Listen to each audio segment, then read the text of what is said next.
Welcome back to the morning show here on Arise News. Nigeria has for close to 10 years not experienced any major aviation mishap, even if there have been issues here and there. In fact, we have to go back to the Dana air crash of June 2012 for the last time there was any tragic incident of any nature. However, the recent near-fatal crash landing of an Air Peace passenger plane in Port Harcourt, Rivers State, serves as a reminder of the ever-present danger of an aviation sector that continues to lack some of the most fundamental needs required for safe flying. To help us with a clearer perspective on this, we are now being joined by Dr. Abiodun Asekun. Dr. Asekun is an aviation executive with over 30 years' experience in management, maintenance, and aviation engineering, having worked for various MRO companies like the American Airlines and American Eagles Airlines. Dr. Asekun, you're welcome to the morning show. Welcome to the morning show. Good to have you here. Thank you very much. Well, you must have listened to my introduction. We seem to have a lot of problems in the aviation sector in Nigeria, and we'd like you to help us, comment on some of these issues in the light of your international experience. You have worked with American Airlines. You've been visiting home again and again. Now, when you visit Nigeria and you get to a Nigerian airport, as somebody who has worked at international airports all your life, what strikes you? What's your impression? What do you see immediately? I have to first of all go back to about over almost 40 years ago when I left Nigeria to go overseas. At the time, the airport was in good shape. So anytime I come back, it looks like there's not a whole lot of improvement on the airport. And I don't quite understand why that is the case. But most of the time, when you go overseas, you see how airports are being managed and are being maintained. But it seems like there's a little bit lack of maintenance on the part of the airports, at least on the physical aspect of it, because perception is very important. What you see is what you're going to examine. So you don't really need to know why something is happening. All you need to see is physical appearance. So our physical appearance of our airport is really below what you can say is good for our nation.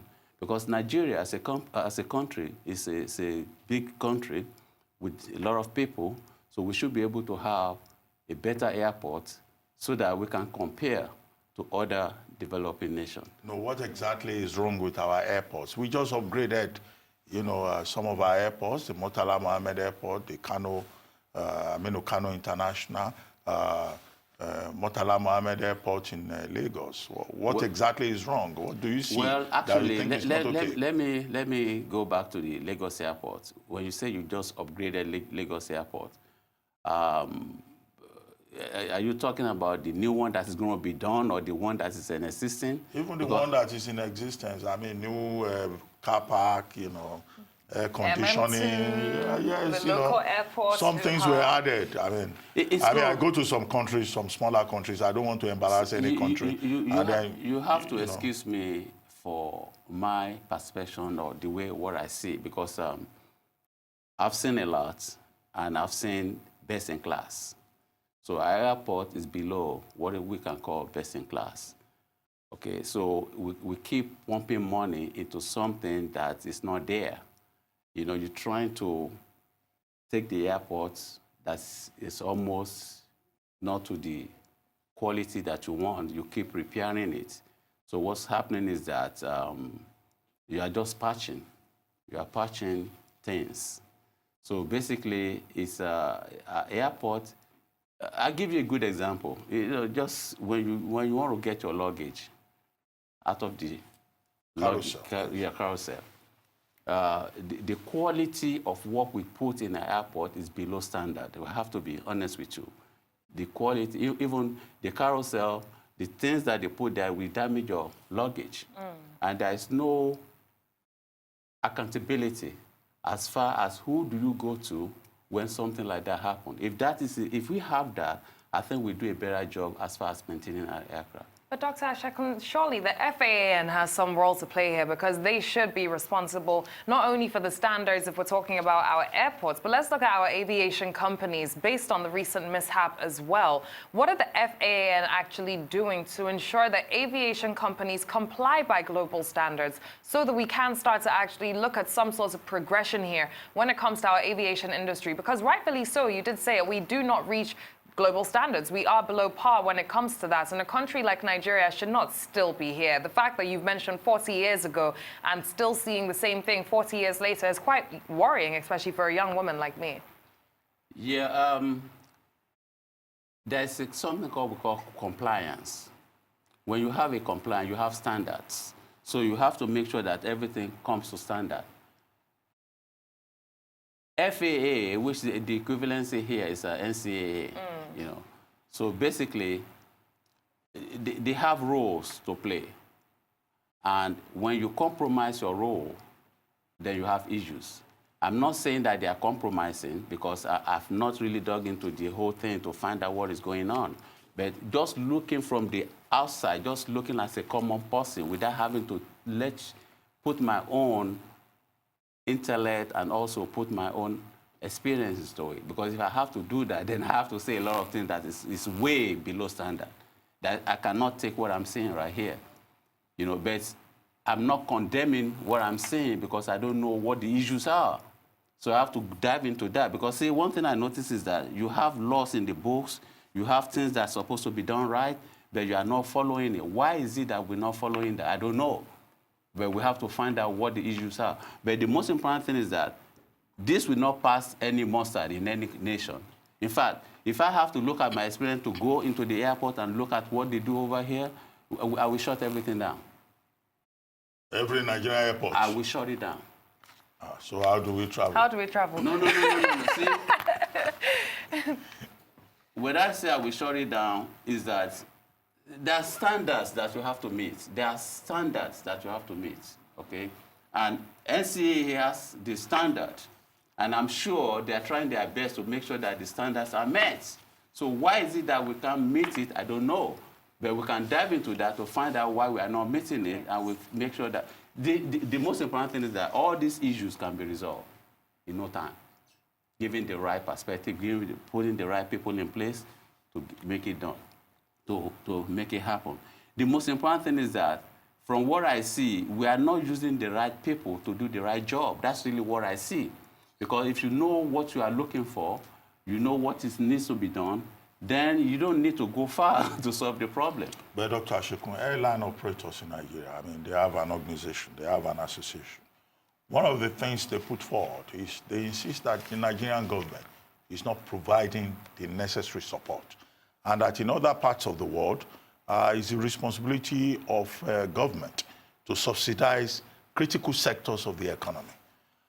What do you think about that? Because they think that, in fact, it's the government of Nigeria working against the airline operators more, instead of encouraging them, providing subsidy, and providing necessary infrastructure. See, I come from an environment where the governmental agency, which is FAA, will work in a partnership with airline. I don't know how it works over here. But in my organization, for example, American Airlines, we devise our own operation manual. We now present that operation manual to the FAA. They look at it. Then we say, this is the way we are going to run our business. The FAA will come and look at it, and we say that, okay, this meets the standard. Once we all agree, then they will now judge us based on our set principles. But here, I don't know how that operates, you know, because maybe it's the government that says this is what you have to do. You cannot dictate. It's the operators and the government, they're supposed to work together to come up with a system that's going to be required, that's going to be good for everybody. Speaking of systems, what standard of instruments landing systems do we have at our Nigerian airports? Because I think that is of great concern, especially if we look at last week's unfortunate mishap with the Air Peace plane that shot off the runway in Port Harcourt. What is the standard of our instrument landing systems? Let's start there. Okay. You know, one thing I don't want to do in this interview, I don't want to condemn anything because I have not actually dug into You've what... already condemned everything. You say you will shut down every Nigerian If airport. I will shut it all down. Yes, I will. You know, I'm serious because, see, life, when you go inside the airplane, my job, let me tell you something about what we do. I cannot make mistake in what I do. Because if I do, I will kill people. So all my life, everything I do, my staff, everything, we have to make sure that we put a system in place to check each other to make sure that at the end of the process, everything has to be good. So what does that mean? That means that at every section in our process, we put a significant event in there. So where everybody will check, okay, we are okay at this stage. We move to the next stage, we are okay at this stage. We move to the next stage, we are okay at this. So by the time we finish, we make sure that everything is perfect. So what's the standard of our instrument landing system, sir? To answer your question, I will have to defer to that because I have to look at what we have in order to make that judgment. Because, see, it's not going to be fair to me to be comparing my standard with what's happening over here. Because, see, I use the best standard, the best equipment. I run the largest airline in the world. Which is American? American Airlines. Is the largest in the world? In the world, is the largest. So you cannot, I cannot come over here and be comparing that to what we do here. It's not fair. I can compare it, but I need to look more into what we do before we can do that. So again, we're below par. We're not of global standard when it comes to instrument landing systems at Nigerian airports, I don't basically. think, yes. Okay, sir. Well, Thank you. you know, okay, let me ask you this. Many of our airlines in Nigeria, sometimes you go to the airport, you have to be picking and choosing. They will say, oh, this airline has only one aircraft. This other airline has 2 aircraft on the ground. They will say this aircraft has gone for C check, D check. Some of the airlines operating in Nigeria, some of them don't have more than 1 or 2 aircraft. Is that international standard? No, it's not. Okay, see, let me just, this is just my opinion, okay? I will say something about that. Because one thing that we don't understand as a business in our country, even it has to do with our culture. We like to control everything. We like to have 100% of what we have. And in most cases, sometimes, I've used this expression time after time after time. It is better to have 1% of something great and good rather than 100% of nothing. So what we have, most people or most businesses here, they want to control 100% of everything. One aircraft as an airline, in fact, we should not even have NCAA issuing a certificate of operation for that to have one aircraft. I mean, what about if something happened? So basically, you have to have a minimum standard of aircraft that you will have in order to have an operating license to run an airline. You know, so basically, 1 aircraft, 2 aircraft, they are, you know, so if you have 1, 2 here, it's better to merge to have about 20, minimum 10, so that your operation can be continuous. You don't have a break.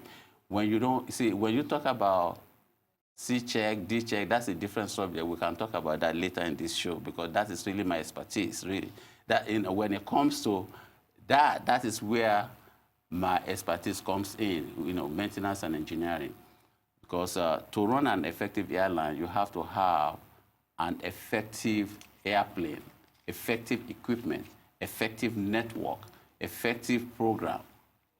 It contains a lot of logistics that are involved. It's not just an airplane that you see that is important. There are a lot of other things that are important to make it happen. So if you make a mistake, if your first flight is wrong, the whole day is shot. Yeah, absolutely. Now, how much of a role did weather have to play in last week's incidents? Are you aware of what weather app we may use in Nigeria when it comes to our aviation sector and how efficient it is? Because we did know it was raining that day, and of course, weather was referred to. But Dr. Asekun, I'll get back to you on that after the break. We have to go on a very quick advert break now. Do stay with us. This is The Morning Show, and when we return, the conversation continues. Welcome back to The Morning Show here on Arise News. Dr. Abiodun Asekun, an aviation executive with over 30 years experience, is still here with us on The Morning Show discussing recent mishaps with Air Peace in Port Harcourt and other matters of aviation in Nigeria. Now, before we went on a break, Doctor, I asked to that, do you have any awareness as to what weather app we use in our aviation industry in Nigeria and how strong that weather app actually is? Let me first of all start by commending the captain that flew the aircraft because he did a great job. Because when you have a weather situation, even it really doesn't matter where you are. When weather comes in, that's what we call act of God, where I come from. You know, so anything that pertains to act of God, then you have to physically do your best. But we do have some instruments that will help, that will guide you to avoid such things. So the standard of the instrument that we have here, I've not dug into that, so I don't know what we have. But to answer your question, we do have things that will guide us to make sure that we can avoid such situation when it does happen.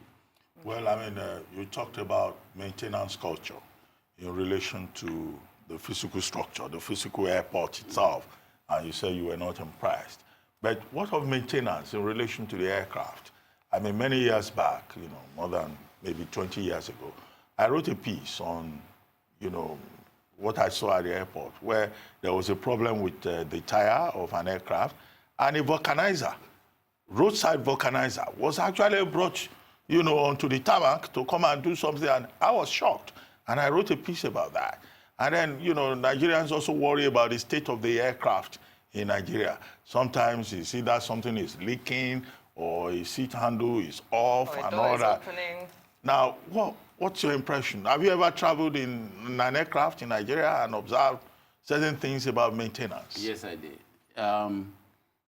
When it comes to the maintenance structure in Nigeria, not even in Nigeria, in Africa, okay, if you look at the whole Africa as a country, we only have 2 countries that I can say has a standard that is a little bit up to par, which is the South African Airways, good standard, Ethiopian Airline, good standard. Then we have maybe minor Kenya Airways and all that. We really don't have anything, especially in West Africa, we don't have any good maintenance facility that we can say, okay, we can take our aircraft to in case we have issues. Maintenance is a major, major, major problem. All the aircraft we have here in Nigeria, when it comes to heavy checks, when I say heavy checks, this is what we call when you completely break tear the whole thing apart and put it back together. So we don't really have that in Nigeria. So we send everything overseas, either to US or to Dubai or to Europe or to whatever area that you want to send it to. Recently, I believe, what's the name of this airline? They are trying to do something to make sure that they can do a little bit of sea check, which is Dr. Captain, what's the name? Anyway, I forgot. I will come back. You know, Could it be Dr. Arumeme Johnson? No. Ado Sanusi. Ado Sanusi is a pilot. Yeah, it's a pilot. That's what I'm saying. Yes. Captain, you know. Captain Sanusi. Yeah, what airline that is he working on? I just forgot the name of the airline. He used to be with Aero. Yeah, Aero contractor, yes. Yes, Aero is the one that is trying to do sea check right now. I believe they did one. Maybe they continue to do other. So when it comes to heavy maintenance check, we don't have any major company or airline that can do that here. And what you address as regards to you have an issue with the tire and the organizer comes in, that is a no-no. That is, in fact, to be honest with you, yeah, that is a story. To be honest, it's very disappointing to the level, because our culture in our country right here, we have the best brain in this country. I'm telling you, I've been around. I know our people. We have the best brain, but our problem is that we do not apply ourselves. Why we don't do that, I just don't understand it. See, it doesn't matter what brain you have. If you don't apply it, it's worthless. It's just like me. I come to this country to do something. If I cannot replicate what I do over there here, if I compromise that, then I'm worthless. I don't mean anything. You see what I'm saying? I have to be able to come with all my ideas, everything that I do, so that we can replicate the same thing, so that we don't go back over there. So that even the people over there can bring their airplane over here to do. That's my goal. That's really what I've been trying to do, to make sure that we can do the same exact thing we are doing overseas in Nigeria.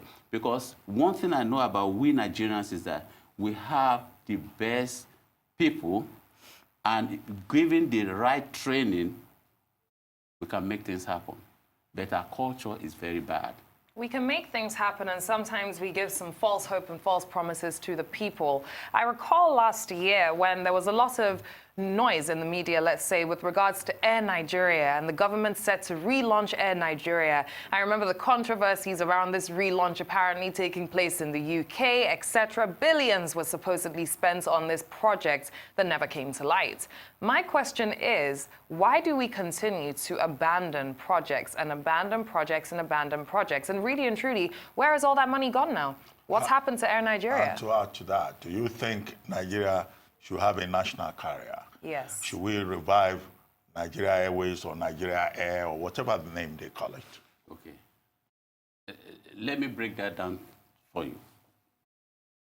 The idea of national carrier sounds good, but it's not realistic here in our country, and I'll tell you why.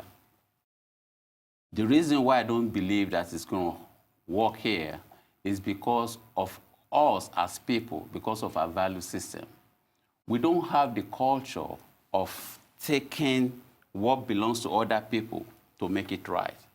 You understand? You only have the culture of my own thing. Let me make my own thing. I see, to have a national carrier, that's first of all, you have to first of all train and change the people mindset. We don't have the right attitude to make it happen. We are not Germany, you understand, where they have national carrier. Our people are not that, their thinking is not like that. But so, they have national carrier in Ethiopia, they have it in South Africa, Ethiopia. That's what I'm trying to say. Rwanda. You see, yes, they're all good. See, national carrier, to me, the best way to operate here is to have a private, there may be minimum, very, very minimal government interference. It's just for the approval's sake and all that. That would be the best choice. At the same time, we can still have a private company using national logo to make sure that we still have a national carrier. We can do it that way. Say, for example, let's say I say ABC Airline, okay, operated by Dr. Abi, okay? Now, team up with a little, maybe 5–10% of government involvement, then to be able to have their flag, to be their flag bearer. Maybe that is what can be close to a national carrier. But if it's really up to me, I will privatize that and make sure that, you see, you don't need government money to run an airline, because when airline is a company that you have to be on top of it all the time. And when something belongs to government, it's just out there. But now that we are working on the national carrier, we can integrate the two together to make sure that at least for the country to have the image of having a national carrier, we can match that with a private company to make it happen. But for the company, for government to own the whole thing 100% is going to be a challenge in our country. Well, Doctor, let me ask you this. Something happened recently. You know, airline manufacturers, Boeing and some others, said that they will no longer lease aircraft to Nigerian airline operators because they don't respect agreements. And that any Nigerian airline company that wants an aircraft should be prepared to pay upfront. Is that standard practice? Is it fair to Nigeria? It is not fair, and it is not standard practice, and that's what I was trying to explain. That some of it is due to the way we operate, our culture, our value system. Each time you say the way we operate our culture, sometimes it has a tinge of racism, as if something is wrong with us. I've dealt with us in a way that even me as a Nigerian, which I'm 100% Nigerian, I want to do everything here, but I still have issues. Even coming to you to deal with you and I, we say, okay, this is the way we're going to do the business. We shake hands. By the time I get back, we change it already. It's a problem. So, you know, I'm talking to you right now one-on-one. Even you, my friend, Dr. Abati, we agree that we want to do something. We close the deal. Then later you start talking about something else. So it's not standard. So we have to say, okay, this is what we're going to do, and we do what we say we're going to do. That's the key to the whole thing. But from experiences, even sometimes I try to bring an airplane over here to help. I say, okay, let me do some leasing on my own private company that, okay, I want to do some leasing. I use my name to bring the airplane here. Even they will still not come to agreement with me as a one-on-one. I'm not even a national person. So the problem I'm having is that we have a cultural issue as the way we do business. When we say we want to do A, we should do A, but sometimes we don't. We do Z instead. Which is bad. I have that experience too. So you can't say Boeing, because what Boeing is saying, I understand it. Now, Doctor, before we go on a very quick break, which is coming up in a minute or so, just very quickly, Akwa Ibom recently launched a new airline, Ibom Air. Given everything we've spoken about, the lack of maintenance, the lack of aircrafts and numbers, etc., what are your thoughts on this airline, sir? Actually, to be honest with you, I give them a kudos for doing that. But now they have to go to the next level to make sure that other things are in place so that they take politics out of it. They did the first thing right. Then the second thing has to be put in place. The third thing has to be put in place to make sure that they continue. Should other states follow suit on this? Competition is good. Well, thank you very much, Dr. Asekun. Thank you, Dr. Asekun. You know, it's, but see, in Nigeria, when you get to the airport, people ask you for bribe. They ask you for, what do you think of that? Is it okay? It's just public relations? You see, you keep telling me that when I say something, there's something wrong with us. Those are the sum of the things that is wrong with us, to be honest with you. When I'm phrasing things together like that, you know, when you demand, see, I have to let me be realistic about this. In other countries where they say they give bribe, they don't really take bribe from you, but they have another fancy name of doing the same thing that you are doing, but it's just tip. Yeah, it's a tip. Exactly. Thank you, Doctor. So, but it's too rampant over here. Anyway, we need to minimize thank that. Thank you very much, Dr. Exactly. Asekun. This has been very exciting.